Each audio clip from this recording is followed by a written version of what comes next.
추워 죽겠는데 종문 오빠는 무슨 인터뷰를 하라고. 추워 죽겠네.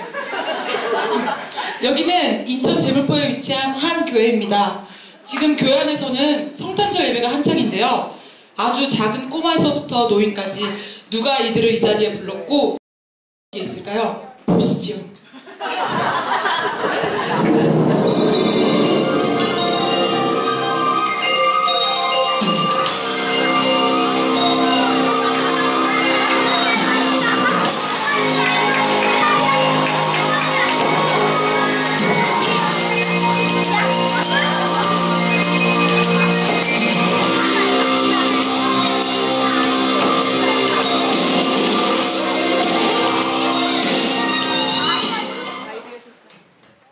예수님은 태어날 때부터 남들과는 달랐습니다. 그의 아버지인 요셉을 만나 말을 들어보겠습니다. 안녕하십니까.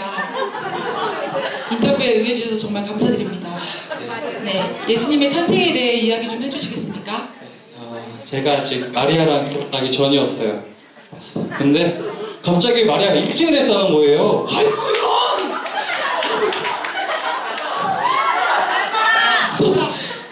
저는 정말 어이가 없었고 화가 났지만 남들한테 알리지 않고 파혼하기로 결심했죠.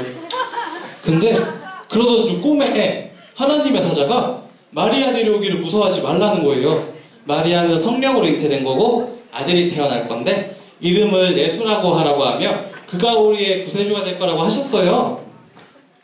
그럼 옆에 계시는 마리아께 직접 여쭤보겠습니다. 당시 심정이 어땠나요? 처음엔 두려웠어요. 남자는 알지 못하는데 임신이라니 너무 무서웠어요. 혹시 요셉이 이 사실을 알고 저를 버리진 않을까, 그게 가장 걱정되었지요. 그런데 가브리엘 천사가 저에게 와서 이 아이는 성령으로 잉태되었다고 했어요. 그리고 이 아이는 지극히 높으신 하나님의 아들이라 일컬음을 받을 것이고 다윗의 왕으로 삼으셨다 하셨지요. 그래서 주님의 말씀을 믿고 기다리기로 결심했답니다. 감사합니다. 둘이 행복하세요. 이 외에도 예수님의 탄생에 대한 또 다른 이야기들이 있습니다. 저기 목동이 보이네요. 목동 일로 와보세요. 예수님의 탄생에 대한 또 다른 이야기를 알고 계신 게 있나요? 네, 제가 한밤중에 양을 지키고 있을 때였는데 그때 갑자기 저 얼지서 아주 환한 빛이 나더니 저쪽에 반짝반짝 빛나는 사람이 있는 거예요. 그래가지고 예전에 천사를 보면 죽는다 들어서 아이고 이제 나 죽었구나 하고 겁먹어서 겁먹고 있었는데 그 천사가 저에게 와서 말하기를 무서워하지 말라고, 제가 너에게 큰 기쁜 소식을 전하러 왔다고 말했어요. 그 소식이 뭐냐면 바로 우리들이 기다리고 기다리던 그리스도께서 태어나신다고 하는 말이셨어요. 그래서 그 소리를 듣고 있을 때 갑자기 주위에서 막 노랫소리가 들리더니 그 노랫소리가 마치 수천 명이 부르는 것 같았어요.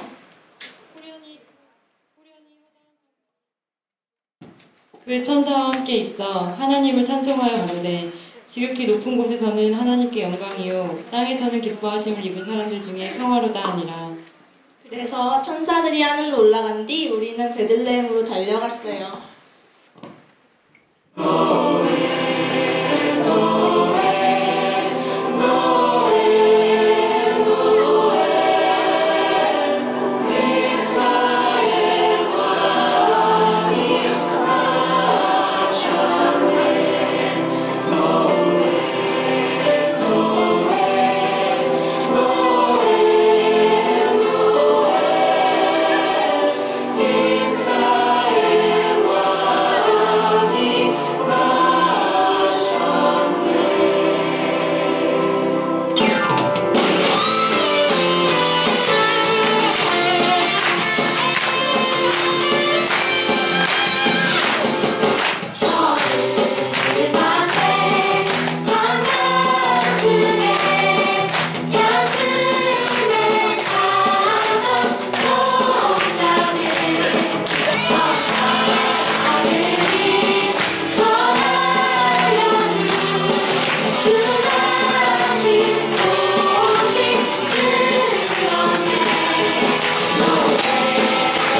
비추어 이 땅 위에 그 영광이 나타날 진정 보였네.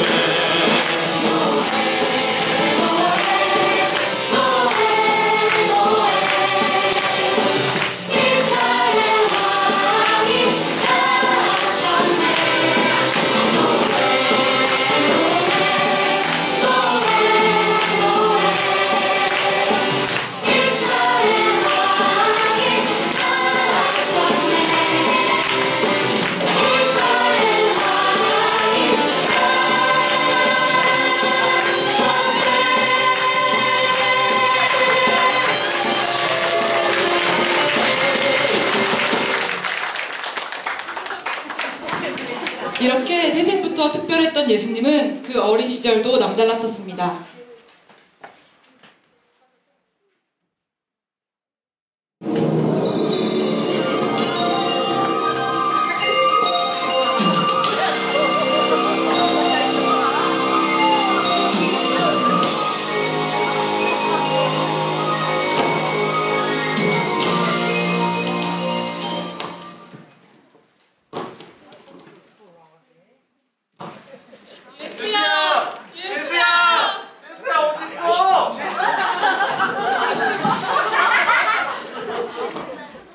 어디 갔었어? 나와 네 아버지가 너를 찾아갔잖니. 왜 저를 찾으셨어요? 제가 제 아버지 집인 성전에 있어야 될 줄을 알지 못하셨어요? 예수님은 분명 영특하고 똑부러지는 아이였습니다. 분명 하나님께도 주변 사람들에게도 사랑을 받으면서 자랐을 것이 분명합니다. 예수님께서는 30살이 될 때까지 아버지 아래에서 목수의 일을 하셨습니다. 그리고 예수님께서는 30살 이후에 본격적인 사역을 시작하셨는데요. 그가 가장 먼저 했던 일은 과연 무엇이었을까요? 그가 가장 먼저 했던 것은 당시 유명했던 침례 요한을 찾아갔다고 합니다. 과연 어떤 일이 벌어졌을지 다 함께 보시죠.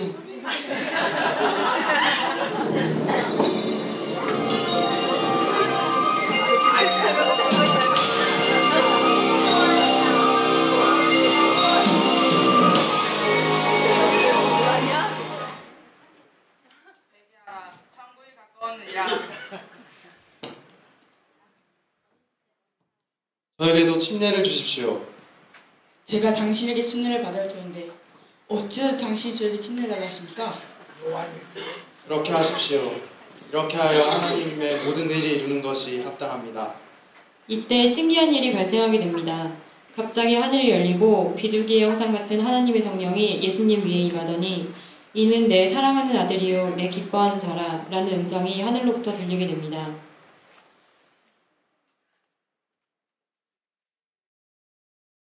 이 일이 있은 후부터 예수님은 설교를 시작합니다. 그런데 여기서 우리는 학력도 재물도 인맥도 없었던 이 예수님에게 왜 베드로와 안드레, 야고보, 요한이라는 제자들을 포함한 수많은 사람들이 열광하면서 따라다녔을까요? 우리는 그의 설교에서 잠깐 그 해답을 찾을 수 있었습니다.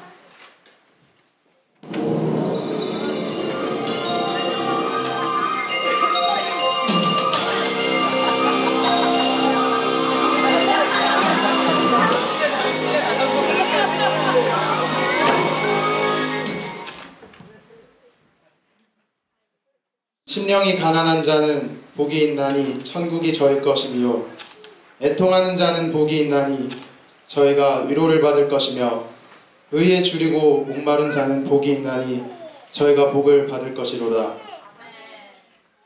내 이웃을 사랑하고 내 원수를 미워하라는 말은 너희가 들었으나 나는 너희에게 말하노니 내 원수를 사랑하고 너희를 핍박하는 자들을 위해 기도하도록 하라.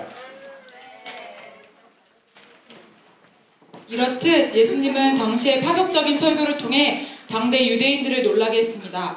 이 외에도 기도할 때 외식하는 자와 같이 되지 말라라는 등의 설교를 통해 당시의 세태들을 비판했으며 예배에 있어서 가장 중요한 것이 무엇인지에 대해 설교했습니다. 형식적이고 외형적인 예배에 지친 사람들, 가난하고 소외되고 병든 사람들에게 예수님은 이 당시에 가장 큰 이슈였고 큰 관심사였음이 분명합니다. 예수님에게 관심을 보인 사람은 유대 사람뿐 아니었습니다. 당시 군대 백부장이었던 MC의 말을 들어보겠습니다. MC. 안녕하십니까? 당시 저는 가장 아끼던 하인이 중풍에 걸려 쓰러져 있었습니다. 그런데 소문에 예수님이 병 고치는 능력이 있다고 해서 찾아갔어요. 자초지종을 설명했을 때 예수님께서는 직접 오셔서 고쳐주겠다고 했습니다. 그런데 생각해보세요. 제가 군인이어서 그런지 모르겠지만 저도 제 부하들에게 이런저런 명령을 내리지 제가 직접 하는 경우는 없거든요. 그렇죠. 그런데 예수님께서 직접 오시겠다니 도저히 감당이 안 되더라고요. 그래서 말씀으로만 하시면 제 하인이 낫겠습니다 하고 얘기했어요. 그런데 더 신기했던 건 이 백부장이 예수님의 말만 듣고 집에 돌아갔을 땐 이미 하인은 다 나았다는 것이었습니다. 놀랍게도 하인이 병에 나와 자리에서 일어난 시간과 정확히 예수님이 말한 시간이 일치했습니다. 하지만 예수님이 항상 육적인 병만 고친 것은 아닙니다. 또한 항상 가난한 사람들에게만 찾아갔던 것도 아닙니다. 지금 보실 이 사람이야말로 흔히 요즘 말로 루저라고 불리우는 삭개오라는 사람인데요. 이 사람은 사회적으로 정말 성공한 사람이었고 여리고라는 비싼 동네에 살았고 세리장이라는 직함도 가졌었습니다. 많은 재산을 가진 부자였고요.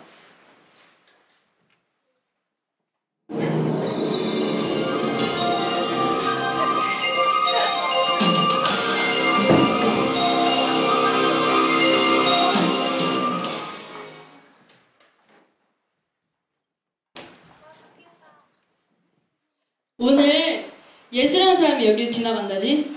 뭐하는 사람이길래 이렇게 유명해? 한번 구경이라도 해볼까? 뭐가 이렇게 사람이 많아? 저기라도 올라가야겠다.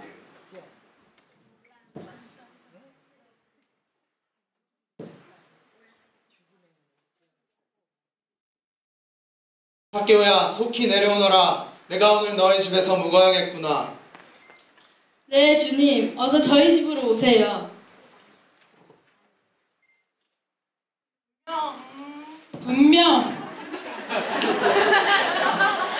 분명 그는 부자였고 남부러울 게 없었지만 행복하지 않았습니다. 늘 마음이 외롭고 허전했지요.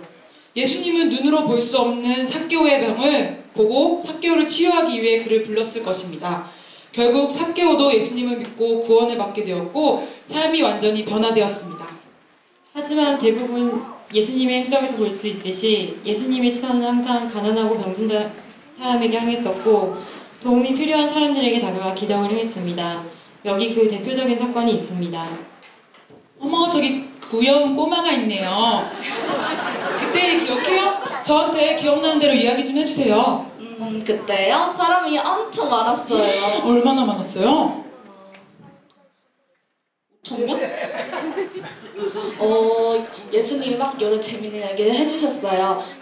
근데 엄마 거기 가서 먹으라고 보리떡 5개, 물고기 2마리를 싸주셨어요. 그래서 그거 먹으려고 하는데 예수님이 그것 좀 막 달라고 했었어요.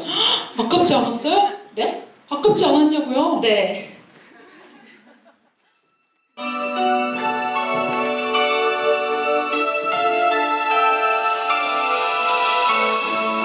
예수님, 작지만 저의 것을 주님께 드릴게요. 보병이여 한 소년이 드렸던 보리떡 5개 보병이여 한 소년이 드렸던 물고기 2마리 거기에는 완전한 나눔이 거기에는 참된 기쁨이 나누는 사랑에는 자기 것 짓는 희생과 아픔이 있지만 그곳엔 평안과 기쁨이 있어 그곳엔 감격과 확신이 있어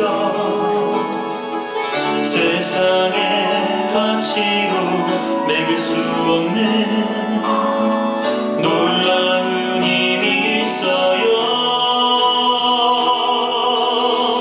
우리의 것을 드려요.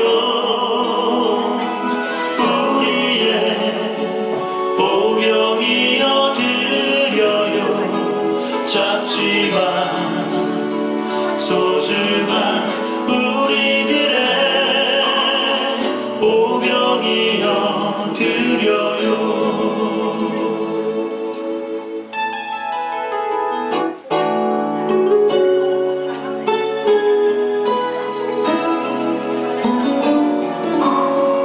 예수님, 저의 작은 거지만 기쁘게 받아주셔서 정말 감사해요.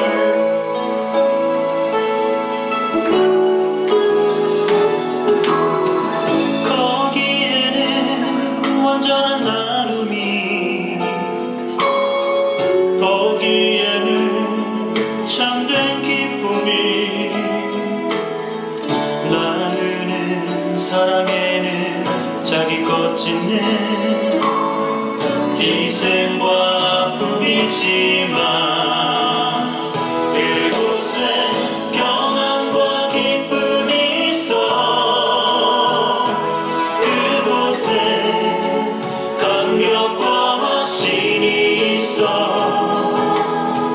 세상의 가치로 매길 수 없는 놀라운 힘이 있어요. 자, 이제 우리의 것을 드려요. 우리의 보병이여 드려요. 작지만 소중한 우리들의 보병이여 드려요. 자, 이제 우리의 것을 드려요. 우리의 보병이여 드려요. 작지만 소중한 우리들의 보병이여 드려요.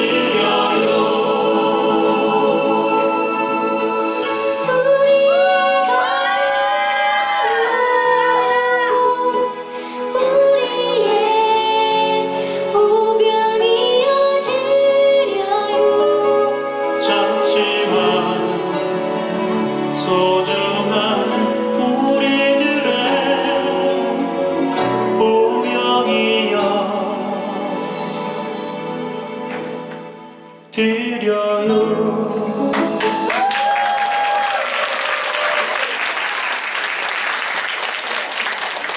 이 작은 아이의 도시락 하나가 기적을 이룹니다. 그날 그 자리에 모였던 5,000명이나 되는 사람들이 배부르게 먹고도 12바구니에 남게 됩니다. 흔히 오병이어라고 부르는 이 사건은 자기의 것을 헌신할 때 기적은 일어나는 교훈을 주고 있습니다. 이러한 예수님에게도 드디어 시련의 시간이 찾아옵니다. 예수님은 자기에게 이런 시련들이 찾아올 것을 예언했습니다.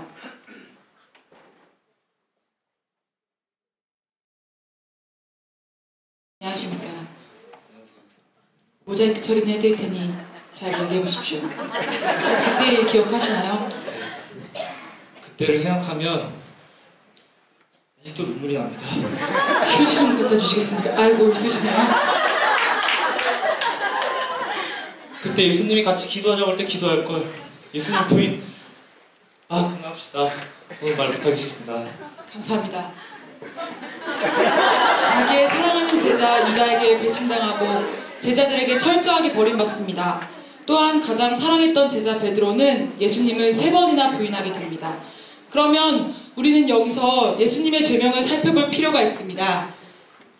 감사합니다. 여기 그날의 고소장이 있습니다. 구체적으로 보면 성전을 무너뜨렸다가 3일 만에 다시 세울 수 있다. 하나님의 아들이다 라고 주장했다. 한마디로 신성모독이었군요. 그럼 법조계에서 일하는 분께 직접 여쭤보도록 하겠습니다. 이 고소장에 대해 어떻게 보십니까? 봤을 때 예수님의 모든 혐의는 근거가 없었습니다. 그런데 법정 최고 형벌인 십자가형은 아직도 이해할 수 없는 판결이죠. 과정이 어쨌든 간에 결국 예수님은 십자가에 못 박혀 죽게 됩니다. 억울하게 십자가의 형을 받게 된 예수님. 그것으로 예수님의 시대는 끝이 난 걸까요? 아닙니다. 예수님께서는 죽은 지 3일 만에 다시 부활하셨습니다.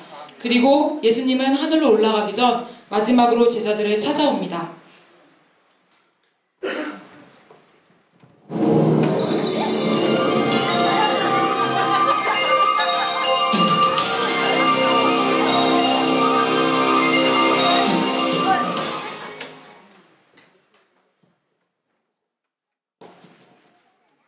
베드로야, 네가 나를 사랑하느냐? 물론입니다, 예수님. 제가 예수님을 사랑합니다. 내 어린 양을 먹이라. 베드로야, 네가 나를 사랑하느냐? 물론입니다, 예수님. 내 어린 양을 치라. 베드로야, 네가 정녕 나를 사랑하느냐? 제가 예수님 사랑하는 줄을 예수님께서 아십니다. 그렇다면 내 어린 양을 먹이라. 예수님은 마지막에 제자들에게 더 그레이트 커미션, 즉 지상 명령을 남기고 하늘로 올라갑니다.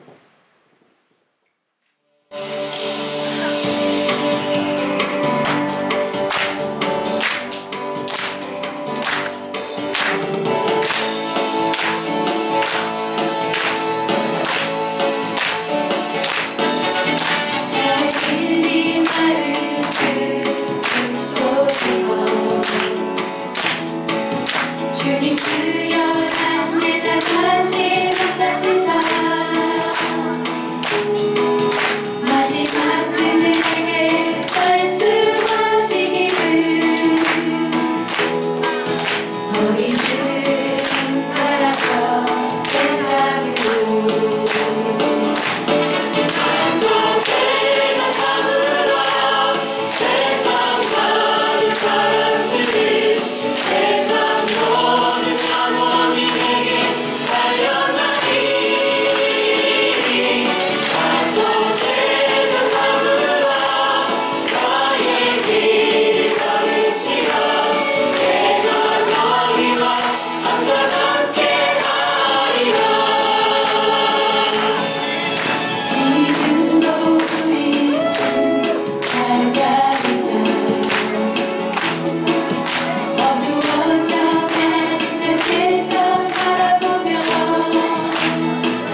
크리스마스, 예수님의 탄생을 기념하는 날입니다.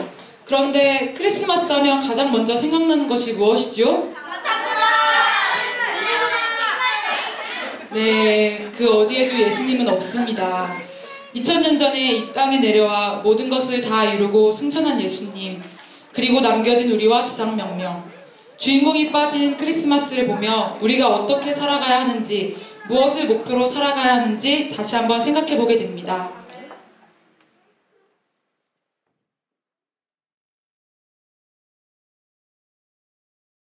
사랑하는 성도 여러분, 하나님이신 예수님께서 사랑의 몸을 입고 왜 이 땅에 오셨습니까? 그 이유는 오직 하나, 우리의 죄를 용서해 주시기 위해서입니다. 이번 성탄을 통해 다시 한번 우리의 죄를 위해서 이 땅에 오신 예수님께 감사드리며 아직도 참된 성탄의 의미를 모르고 죽어가는 수많은 영혼들에게 예수님을 전하는 우리 교회 모든 성도님들이 다 될 수 있기를 바랍니다.